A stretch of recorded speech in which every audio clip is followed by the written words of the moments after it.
Hi friends, welcome to my channel Snigdha వంటలు.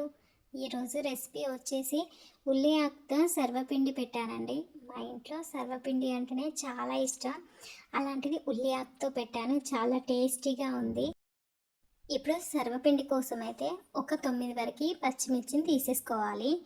మిక్సీలోకి ఈ పచ్చిమిర్చిని వేసేసుకోండి. ఇప్పుడు ఇందులోనే ఒక పెద్ద ఉల్లిపాయని ఇలా చిన్న ముక్కలుగా కట్ చేసి వేసేసుకోండి. ఒక 5-6 వెల్లుల్లిపాయలు కూడా ఇలా పొట్టు తీసి వేసేసుకోండి.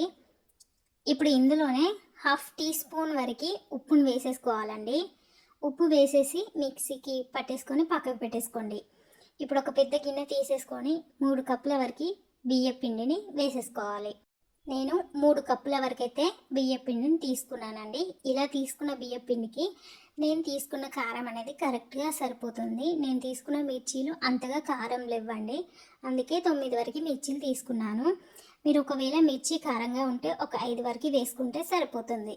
ఇప్పుడు ఒక 1/2 కప్పు వరకు వేయించుకున్న పల్లీలను వేసేసుకోండి, తొక్క తీసి వేసేసుకోండి. ఇప్పుడు ఇందులోనే 2 కప్పుల వరకు ఉల్లికాడల్ని వేసేసుకోండి. ఇలా చిన్నగా ముక్కలుగా కట్ చేసి ఉల్లికాడల్ని 2 కప్పుల వరకు వేసేసుకోండి. మనకి ఎంత ఎక్కువగా ఉల్లికాడలు ఉంటే అంత టేస్టీగా ఉంటుందండి సర్వపిండి. ఇప్పుడు ఇందులోనే 1/2 కప్పు వరకు కొత్తిమీరను కూడా వేసేసుకోవాలి. మీకు కరివేపాకు ఉంటే అది కూడా వేసేసుకోండి. నేనైతే కరివేపాకు లేదని స్కిప్ చేసేసాను.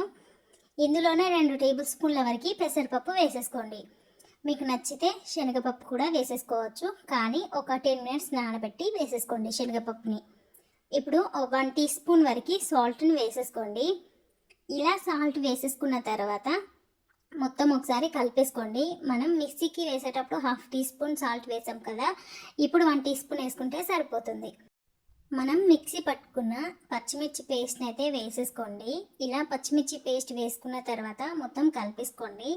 మనకి సర్వపిండిలో సాల్ట్ అనేది చాలా తొందరగా ఎక్కువైపోతుందండి, చూసి వేసేసుకోండి. ఇలా వేసేసుకున్న తర్వాత వాటర్ని వేసేసుకొని పిండిని సాఫ్ట్గా కలిపేసుకోవాలి. వాటర్ని కొంచెం కొంచెంగా వేస్తూ పిండిని ఇలా సాఫ్ట్గా అయితే కలిపేసుకోండి.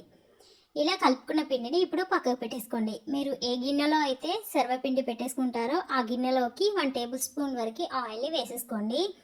ఇలా ఆయిల్ అంతా ప్యాన్కి స్ప్రెడ్ చేసేసుకోవాలి. ఇప్పుడు ఒక చిన్న ముద్ద సర్వపిండిని తీసేసుకొని ఇలా నొక్కేసుకోండి. ఇలా స్ప్రెడ్ చేసేసుకున్న తర్వాత మనకి సర్వపిండి కుక్ అవ్వడానికి మధ్యలోకి అయితే హోల్స్ పెట్టేసుకోవాలండి. ఇలా హోల్స్ పెట్టేసుకున్న తర్వాత మనం హోల్స్లోకి అయితే ఆయిల్ వేసేసుకోండి. ఇలా సర్వపిండికి హోల్స్ పెట్టడం వల్ల సర్వపిండి అనేది ఈవెన్గా కుక్ అవుతుంది. నేను ఇంకొక గిన్నెలోకి కూడా ఆయిల్ వేసేసుకొని సర్వపిండిని అయితే ఒత్తేసుకుంటున్నాను. నేనైతే ఈ నాన్ స్టిక్ ప్యాన్లో అయితే సర్వపిండి పెట్టేస్తున్నానండి. మీరు కావాలంటే దోశ ప్యాన్లో లేదంటే చపాతీ ప్యాన్లో కూడా పెట్టేసుకోవచ్చు, లేదంటే మనం గిన్నెలు మూకుల్లో కూడా పెట్టేసుకోవచ్చండి సర్వపిండి. ఇలా ప్రతి సర్వపిండికి అయితే హోల్స్ పెట్టేసుకోండి, అప్పుడే మనకి పర్ఫెక్ట్గా కుక్ అవుతుంది సర్వపిండి అనేది. ఇలా హోల్స్ పెట్టేసుకున్న తర్వాత ఆయిల్ని వేసేసుకొని మనమైతే సర్వపిండిని కుక్ చేసేసుకోవాలి. మూత పెట్టేసుకొని ఒక 10 to 15 మినిట్స్ అయితే మనం సర్వపిండిని కుక్ చేసేసుకోవాలండి. ఒక 10 మినిట్స్ వరకు మనకి సర్వపిండి అయితే బాగా కుక్ అవుతుంది. ఎంత పలుచగా పెట్టుకుంటే మనకి సర్వపిండి అయితే అంత టేస్టీగా ఉంటుంది. చూడండి, ఇలా అయితే మనకి సర్వపిండి అయితే ఫ్రై అయిపోయింది కదా. ఇలా కుక్ చేసుకున్న సర్వపిండిని ఇప్పుడు పక్కకు తీసేసుకోవడమే. సర్వపిండి అయితే రెడీ అయిపోయిందండి. ఈవినింగ్ టైంలో అయితే ఇలా ఒకసారి సర్వపిండి పెట్టేసుకోండి, చాలా బాగుంటుంది. మనకి సొరకాయ సర్వపిండి ఎంత టేస్టీగా ఉంటుందో అచ్చం అలాగే ఉంటుందండి.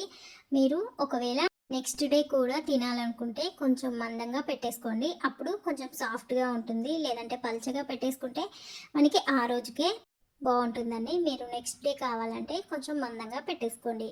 ఈ వీడియో నచ్చితే లైక్ చేయండి, షేర్ చేయండి, అలాగే నా ఛానల్ని సబ్స్క్రైబ్ చేయండి. Thank you for watching Snigdha వంటలు.